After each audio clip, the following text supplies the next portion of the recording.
I can't believe you're finally here. It's been too long. I've missed you. Will you head straight to the wedding venue, or will you stop by the manor?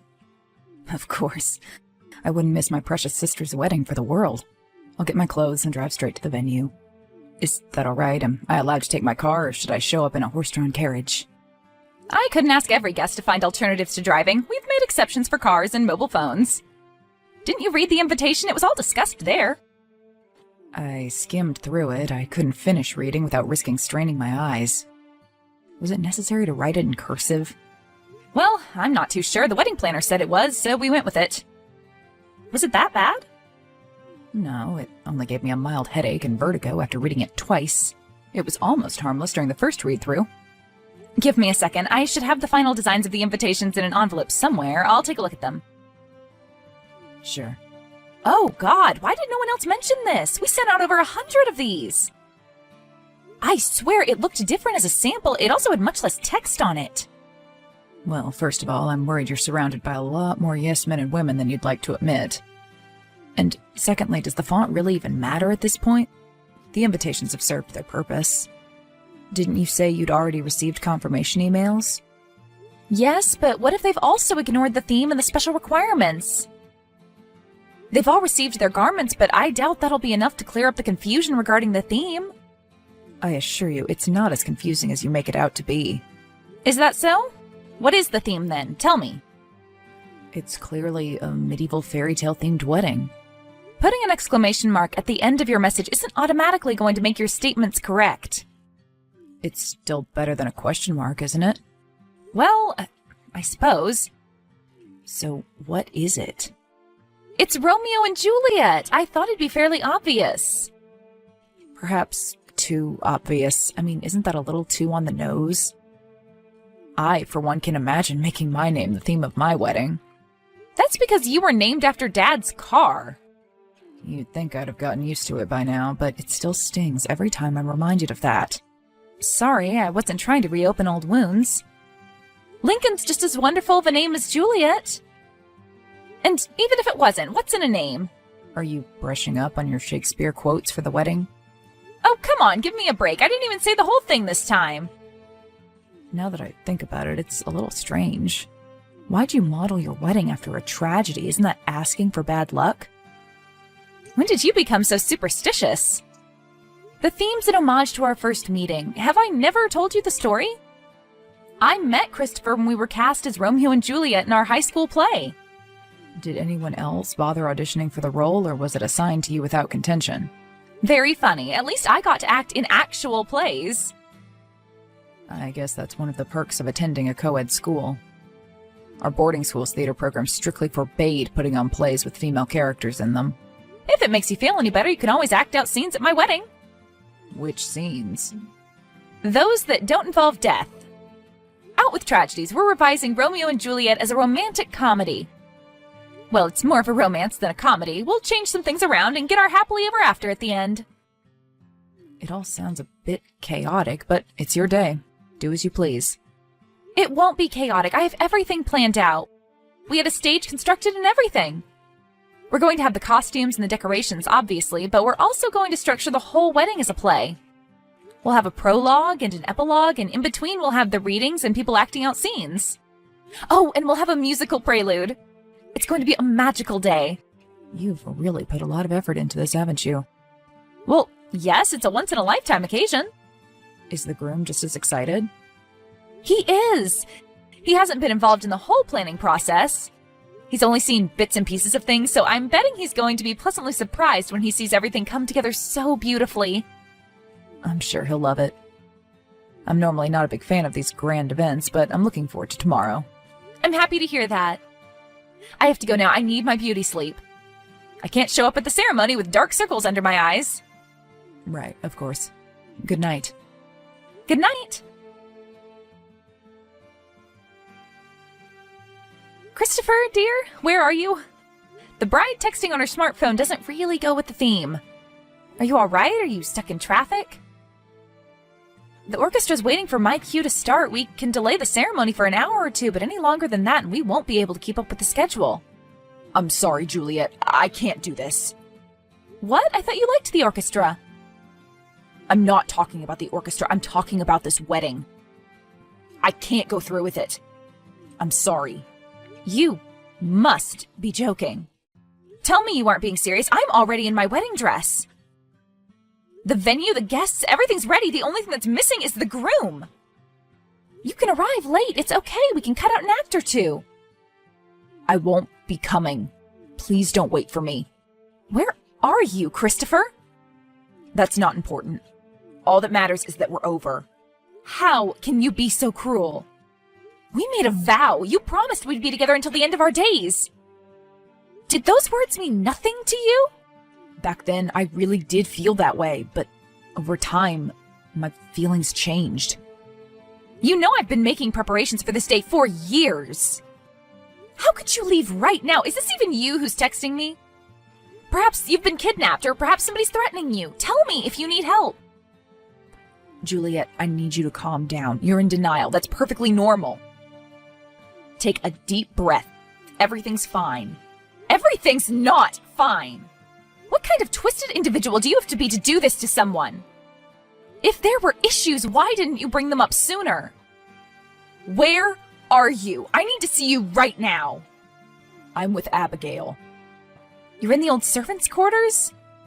So you're here at the wedding venue. Why would Abigail be in the old servants' quarters? Well, the maids and waitstaff are using the rooms as storage units. Since she's one of the maids, I just assumed she was with the rest of the staff. Wait, why are you making me justify my words as though I've insulted her? Why are you with her in the first place? Sorry, was my statement too vague? I'm with Abigail in a hotel room. We're planning on living together from now on. I left you to be by her side. You can't be serious. We've known each other since high school. Are you really expecting me to believe that a woman you met only a year ago is the reason you're leaving me? Well, yes, that's the truth. Whether you believe me or not isn't going to change anything. I still don't get why you do something like that. Why on our wedding day? Isn't the answer clear? I fell in love with her. She's so gentle, sweet, and loving, despite the world constantly trying to bring her down. The day I looked into her beautiful, sorrowful eyes, I knew I wanted to hold her in my arms and shield her from harm the rest of my life. Could you please stop gushing about her? You're the one who asked for an explanation. I tried my best to win over these feelings, but with each passing day I could tell we kept drifting further and further apart. I know my decision doesn't make a lot of sense to you, but the heart wants what it wants. Heart? Love? Do you think it's that easy to fool me? What you're doing right now isn't motivated by love. You are trying to hurt me. You deliberately chose the day that caused me the most pain. That's not true. I never meant to hurt you. I got dressed, I got into the car until the very last second. I believed I'd be marrying you, but then I was overcome with emotion and realized I just couldn't bring myself to drive toward the venue. Overcome with emotion? You're unbelievable. What am I to do now? Should I go out there, get a mic, and tell everyone the wedding's off? I can't do that. What else is there to do? Come back and tell them yourself. What? That's the least you could do for me. Come here and tell everyone we're no longer getting married because you cheated on me with one of my maids. I can't do that. I don't want to demean my one true love in front of our guests. So you'd prefer me to be the one who demeans her? She did nothing wrong. Why'd you drag her into this? Please, let's just part peacefully. Perhaps that would have been possible had you asked to break up before the wedding, but it's too late now. Are you ready to lose all your connections in the span of about 10 minutes? Your boss, your coworkers, your friends, and family members, all of them will denounce the man who left his pregnant fiancé at the altar. What are you talking about? Are you planning on lying about being pregnant just to gain their sympathy? Please don't do anything you'll regret in the future. Why'd I need to lie? I was going to tell you after the ceremony. It was supposed to be my surprise wedding gift for you. How long have you known about this? I found out last week. I don't know what to say. Are you sure the baby's mine? Could you have come up with a worse response? Of course the baby's yours. If it's still here after what you've put me through today, you're welcome to take a DNA test. I'm sorry, I didn't mean to ask that. I wasn't thinking straight. I just can't believe this is happening to me. To you, and only you? How do you think I feel? Today was supposed to mark the beginning of our big, happy family, but you've ruined everything, all of it. I don't know what I'm supposed to do. Would you like me to come back? It's still not too late, right? I can make up an excuse and we can go on with the ceremony. Were you always this shameless? What about your one true love? Aren't you worried about her? Of course I am, but that doesn't mean I'm going to run from my responsibilities. Does she know? What? That you've been two-timing me. Was she aware of that this whole time, or did you lie to her and told her we were on a break or preparing to separate? She knew we were still together. I didn't want to lie to her. Yet you had no problem lying to me. Do you want me to keep apologizing endlessly? Let's just be adults about this and decide what we're going to do. I've already told you what I want from you. Confess your wrongdoings in front of our guests, and I'll consider letting you see the child every once in a while. All right, I'll do it as long as I get to keep Abigail's identity secret. I don't want her to suffer as a result of my reckless actions. Could you do me that one favor? For old time's sake. Sure. I'll let you keep in touch with our child and keep Abigail's identity hidden as long as you do everything exactly I tell you to. How long will it take you to get here? Okay, I'll do as you say. I'm about 25 minutes away. I'll come alone. Perfect. Are you still wearing the clothes we picked out? What does that have to do with anything? You said you'd do everything I told you to. I spent so much of my time and resources on this ceremony. The least you can do is play your part. I'm confused. We'll make an announcement about the breakup after the ceremony's over. It's just one performance. Do it for the sake of our child or your lover's reputation, whichever works for you. Are you sure you aren't planning on having your guards detain me as soon as I enter? In front of 100 guests? Don't be ridiculous, I'm not that petty. All you have to do is come here and do as I say. And you promise this will be the end of it? I promise, I'll honor my word. All right. I'm ready to give up on my wealth and reputation to be with my beloved. Whatever you say. Lincoln, is everything under control out there? I think so. People are really enjoying the music, but some guests are getting impatient. Did you find out where Christopher was? He ran off with one of our maids. What? Listen, we don't have much time. I'll explain things in more detail later. Right now, I need you to get some items for me. Okay, sure. What do you need? Some theater props. Here, I've made a list. What do you need these for? I don't understand. We're altering the script, but we only have about 25 minutes. We have to do it before my Romeo gets here. Are you sure you want to go through with this? Some of these items are a little questionable. Where does one even buy a fake pregnant belly? Lincoln, please, just trust me on this. If you can't find the fake pregnancy bump, I'll use a round pillow or two. The effect should be similar enough. All right, I'll do whatever the leading lady wants. You're the best brother in the whole wide world. I know. Okay, you go get the items and find an additional actress. Do you reckon Emma could help us out? I'm sure she wouldn't mind. We've done crazier things. Fantastic. Now I just have to redo my hair and makeup. I look like a mess. Oh, and I need to have a chat with some of the guests. We'll have to hurry, but I'm sure we'll manage to get everything done in time. I'm already on my way.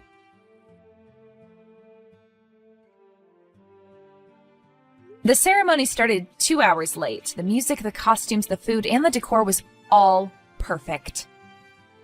Everything was going according to the script up until the actual wedding scene. A quick costume change revealed the now pregnant Juliet ready to marry her true love as their families rejoiced. Out of the blue, a woman dressed as a maid frantically cut through the crowd and embraced Romeo, who, after sneaking a glance at Juliet, reluctantly held on to her.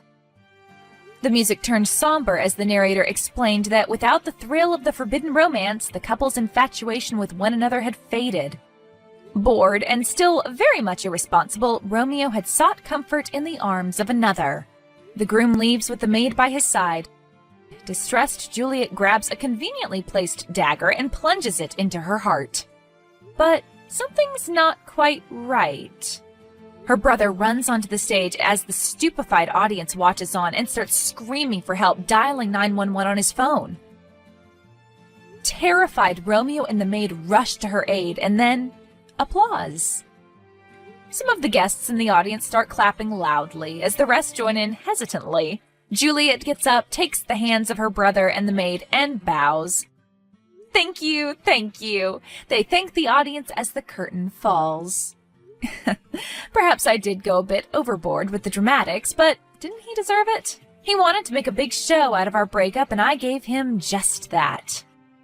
I've always known my brother was a great actor, but I didn't expect his girlfriend to play the role of the maid so well. She had tears in her eyes and everything. As promised, I will not take visitation rights away from Christopher. As for Abigail's identity, well, after his shaky confession at the wedding, I'm sure people won't have much trouble putting two and two together if they ever decide to so much as dine together in public. I'm sure he'll manage to get back on his feet someday, but he'll definitely have to bid farewell to his career in politics. Anyway, I won't make the same mistake twice. I'll play it safe and choose a less tragic theme of my next wedding.